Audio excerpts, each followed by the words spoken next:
Film की शुरुआत dickey नाम के एक बच्चे से होती है। वो बहुत गरीब था, लेकिन शहर के सबसे महंगे स्कूल में पढ़ाई कर रहा था। उसके डैड कंस्ट्रक्शन साइट्स पर मजदूरी करते थे। वो जितना कमाते सब उसकी स्कूल की फीस में चला जाता। डिकी की क्लास टीचर मैडम यून उससे काफी लगाव रखती थी और उसे अक्सर मैले कुचैले कपड़ों में देखकर पूछती, तुम्हारे घर में तुम्हारा कोई ध्यान नहीं रखता? यून ने उसके पापा से मिलने की भी कोशिश की। डिकी बोला, वो सुबह जल्दी काम पर चले जाते हैं और रात को देर से लौटते हैं। फिर जब उसकी माँ के बारे में पूछा तो डिकी ने बताया, मम्मी बहुत पहले ही चल बसी, इसलिए वो घर पर अकेला ही रहता था। एक दिन क्लास में बच्चों से पूछा गया, बड़े होकर क्या बनना चाहते हो? सबने कुछ न कुछ कहा, डॉक्टर, इंजीनियर, खिलाड़ी। डिकी की बारी आई तो बोला, मैं बस ऐसा बनना चाहता हूँ जैसे मेरे पापा हैं, मेहनती और ईमानदार। उसी दौरान टीचर मिस्टर चाओ का पेन जमीन पर गिर गया। डिकी ने पेन उठाकर चुपचाप उसकी तरफ बढ़ाया, मगर मिस्टर चाओ ने उसे अजीब नजरों से देखा और पेन वापस रखने को कहा। फिर रुमाल निकालकर पेन जमीन से उठाया, जैसे डिकी का छूना उसे गंदा कर गया हो। फिर लंच ब्रेक हुआ। एक अमीर और घमंडी लड़का जॉनी सबको अपना नया खिलौना एक रोबोट कुत्ता दिखा रहा था। सब बच्चे वाह वाह कर रहे थे। अचानक डिकी की नजर मैगी पर गई। वो कद काठी में बाकी बच्चों से थोड़ी बड़ी थी। कुछ लड़के उसे मोटी भैंस, मैगी राक्षसी जैसे नामों से चिढ़ा रहे थे। डिकी उन लड़कों के पास गया और बोला, उसे तंग मत करो। लड़के अनसुना करके वहाँ से चले गए। अगले दिन स्पोर्ट्स क्लास में डिकी को टीचर ने क्लास से बाहर कर दिया क्योंकि उसके जूते बहुत फटे पुराने थे। कुछ देर बाद मैगी उसके पास आई और बोली, मैं भी जानबूझकर अपने जूते भूल आई ताकि तुम्हारे साथ बैठ सकूं। फिर उसने पूछा, क्या तुम्हारे सारे जूते ऐसे ही हैं? डिकी ने बताया, मेरे पापा इन्हें कचरे से लाते हैं, जो भी सही सलामत मिलता है पहन लेता हूँ। फिर एक सेकंड रुककर बोला, पर मुझे उन पर शर्म नहीं, गर्व है। वो मेरी पढ़ाई के लिए दिन रात मेहनत करते हैं। हाँ, वो चाहता था कि उसके पास भी नए जूते हों क्योंकि उसे खेलना बहुत पसंद था। दूसरी तरफ टी का साइट मैनेजर उसे नौकरी से निकालने पर अड़ा था, लेकिन टी ने उससे मिन्नतें की और कहा, मुझे अपने बेटे के लिए एक पंखा खरीदना है। गर्मी की वजह से उसे नींद नहीं आती और स्कूल की फीस भी देनी है। बॉस ने पूछा, इतनी कम आमदनी में अपने बेटे को प्राइवेट स्कूल क्यों भेजते हो? टी ने कहा, मैं चाहता हूँ कि उसे अच्छे मौके मिले, वो मेरी तरह मजदूर न बने। बॉस ये सुनकर थोड़ा पिघल गया और उसे काम का एक और मौका दे दिया। उसी रात टी अपनी साइकिल पर एक पंखा बांधकर घर ले आया। वो एक फटेहाल और जर्जर इमारत में रहते थे। टिकी ने पंखा देखा तो बहुत खुश हुआ, लेकिन जैसे ही चलाने की कोशिश की पंखा नहीं चला। उसे शक हुआ कि ये भी शायद कबाड़ से उठाया गया है। टी ने जोर देकर कहा, इस बार मैंने पैसे दिए हैं। पंखा नहीं चला तो डिकी को वही हाथ वाला पंखा लेकर सोना पड़ा। रात के खाने में टी ने एक सेब निकाला और अच्छा हिस्सा डिकी को दे दिया, बाकी खुद के लिए रख लिया। डिकी ने झिझकते हुए पूछा, नए जूते कब लाओगे पापा? टी ने जल्द ही जूते लाने का वादा किया। खाने के बाद सोने का टाइम हो चला था, पर सोने से पहले बाप बेटे घर में कॉकरोचों का शिकार करने लगे, जो उनका रोज का ही काम था। अगली सुबह दोनों एक इलेक्ट्रॉनिक शॉप के बाहर रुककर टीवी देख रहे थे। न्यूज में दिखाया जा रहा था कि किसी ने आसमान में एक रहस्यमय ऑब्जेक्ट उड़ते हुए देखा है, लेकिन तस्वीर में जो दिख रहा था वो असल में उस आदमी का फोटोशॉप किया हुआ हेड लग रहा था, जिसने ये अफवाह फैलाई थी।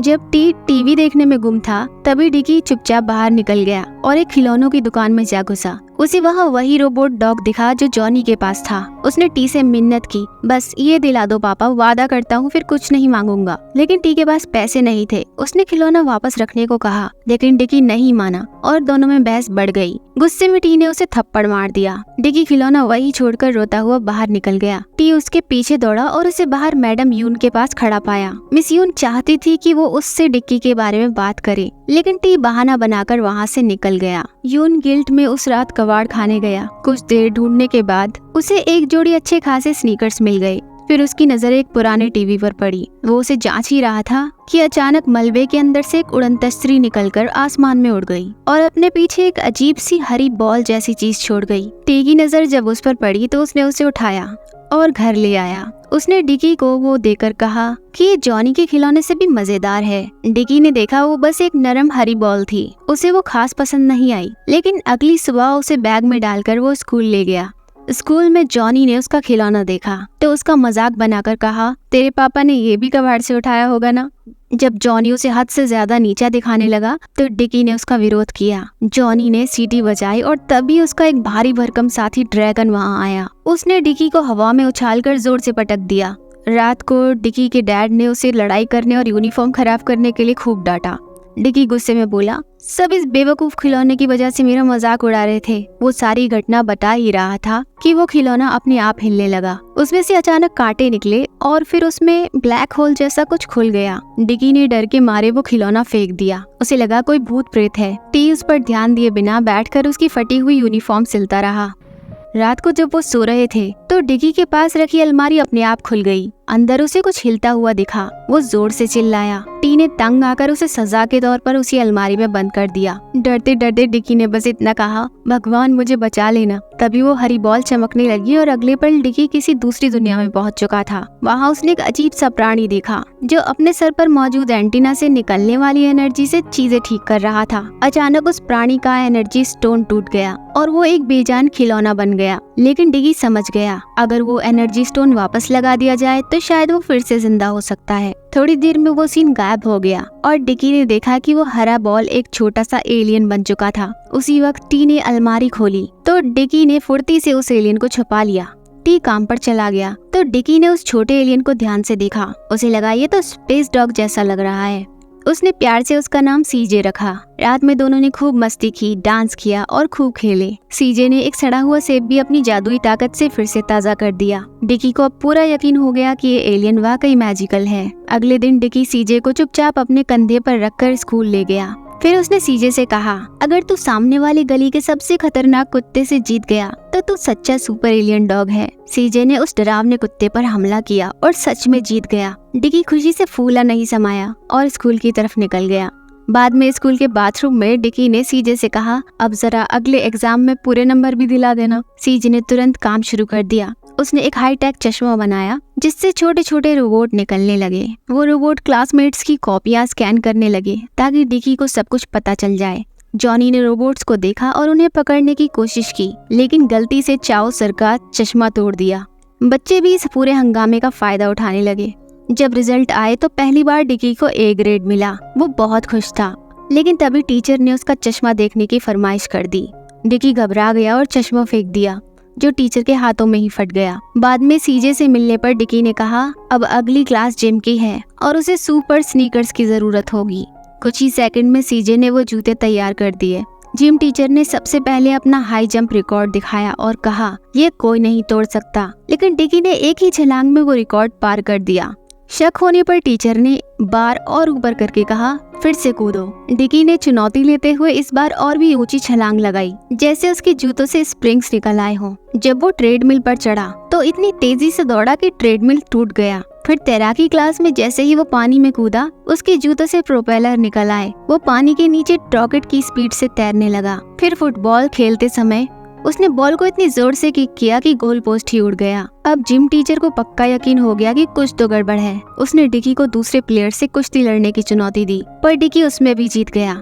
उसी वक्त मिस यून वहाँ पहुंची और बोली, तुम बड़ी मुसीबत में हो। उसने देखा मिस्टर चाओ कई पुलिस वालों के साथ मैदान में उसकी तरफ आ रहा था। डिकी अब फंस चुका था, लेकिन तभी उसके स्नीकर्स रॉकेट में बदल गए और वो उड़ गया। उसी पल आसमान में उसने सीजे के आकार का एक बड़ा सा बादल देखा और उसी पल उसकी नींद खुल गई। उसके मुंह में सेब का आधा टुकड़ा था और तभी उसे समझ आया ये सब एक सपना था। उसी पल उसके पापा घर लौटे और बोले, चलो स्कूल का टाइम हो गया। डिकी ने जब अपना बैग चेक किया तो सीजे वहीं मौजूद था। उसे यकीन था कि सीजे सच में जादू कर सकता है। स्कूल जाते वक्त डिकी एक गली में रुका और सीजे को एक डरावने कुत्ते को हराने की चुनौती दी, लेकिन वो कुत्ता उस पर जोर से झपटा और उसे दूर फेंक दिया। डिकी और सीजे दोनों जान बचाकर भागे। हालांकि डिकी थोड़ा हारा हुआ महसूस कर रहा था, लेकिन फिर भी वो सीजे को स्कूल ले जाने लगा। बाथरूम में उसने उससे नाराज होकर एग्जाम में मदद मांगी, पर सीजे ने जादू के नाम पर फौडी करके दिखा दी। निराश डिकी उसे फिर भी क्लासरूम में ले गया। एग्जाम के दौरान वो बस उसे घूरता रहा। उम्मीद थी कि कोई जादू होगा, लेकिन कुछ नहीं हुआ। मिस्टर चाओ ने टाइम खत्म होने का ऐलान किया और डिकी ने एक शब्द भी नहीं लिखा था। जॉनी सबके सामने उसका मजाक उड़ाने लगा। अपमान और गुस्से में डिकी ने सीजे का सर टॉयलेट में डुबो दिया और उस पर धोखा देने का इल्जाम लगाया। वो उससे उसके सारे जादुई गैजेट्स मांगने लगा, लेकिन जवाब में सीजे ने फिर से पॉटी कर दी, जो उसके चेहरे पर आ गिरी। स्पोर्ट्स क्लास में बदबू के चलते टीचर ने माली को कहा कि डिकी को पानी से धो डाले। शर्मिंदा डिकी ने सीजे को फिर से ढूंढा। जब वो नहीं आया तो उससे नकली माफी मांगने लगा। सीजे उसे माफ करके उसके सामने आ गया, लेकिन डिकी ने उसे पकड़कर कचरे के ढेर में फेंक दिया और वहाँ से चला आया, लेकिन उसे फौरन पछतावा हुआ और वो वापस उसे लेने दौड़ा, पर तब तक कचरे का ट्रक वहाँ से निकल चुका था। डिकी ने दौड़कर उसका पीछा किया, खूब चिल्लाया, लेकिन किसी ने नहीं सुना। थोड़ी देर बाद घर आकर उसने अपने डैड को रोते हुए बताया कि उसने सीजे को खो दिया है। टी ने उसे ढाढ़स बंधाया। तभी उसके डैड ने कचरे से लाया हुआ एक डिब्बा दिखाया, जिससे खोलने पर सीजे उससे अचानक बाहर निकल आया। डिकी ने जैसे ही सीजे को देखा वो फूला नहीं समाया। सीजे भी उसके गले से लिपट गया। वो डिकी को पहले से ही माफ कर चुका था। टी को देखकर हैरानी हुई। उसने सीजे को खोलकर देखने की इच्छा जाहिर की। डिकी बोला कि वो बस एक खिलौना है, लेकिन टी नहीं माना। उसने उसे घुमाया, झटका, यहाँ तक कि भारी चीजों का प्रेशर से भी सीजे पर कोई असर नहीं हुआ। टी ने उसे तोड़ने की कोशिश जारी रखी, पर डिकी ने उसे ऐसा ना करने को कहा। उस रात डिकी का गर्मी से बुरा हाल था। तभी सीजे ने चुपचाप अपने जादुई एंटीना से पंखा ठीक किया और थक कर गिर पड़ा। सुबह टी हैरान हो गया कि पंखा अचानक कैसे चलने लगा। डिकी ने अपने डैड को अपना टेस्ट पेपर दिखाया, जिसमें उसे 100 में से 100 मार्क्स मिले थे। टी गर्व से फूला नहीं समाया। उसी सुबह डिकी सीजे को कंधे पर बिठाकर स्कूल पहुंचा, जहां बदमाश बच्चों का गैंग उसे देख रहा था। सीजे फौरन बैग में छिप गया, लेकिन जॉनी ने उसका बैग छीन लिया और उसे जबरदस्ती बाहर निकाल लिया। सीजे ने फौरन वहां से दौड़ लगाई, लेकिन जॉनी ने उसे फिर से पकड़ लिया और बच्चे उसे पकड़कर आपस में खींचातानी करने लगे। उन्होंने उसे तोड़ने की हर कोशिश की, पर नाकाम रहे। डिकी ने खुद को जैसे तैसे छुड़ाया और जॉनी पर झपटा। तभी सीजे को भागने का मौका मिल गया। जैसे ही डिकी का मुक्का जॉनी की ओर बढ़ा, ड्रैगन बीच में आ गया और उसका हाथ थाम लिया। तभी मैगी बीच में कूद पड़ी। उसने ड्रैगन को जोर से धक्का देकर उसे दूर फेंक दिया और उसे चारों खाने चित कर दिया। डिकी ने मैगी की मदद के लिए उसको थैंक्स कहा। हंगामा होता देख मिस्टर चाऊ वहां पहुंचा और सबको मैदान में खड़े रहने की सजा सुनाई।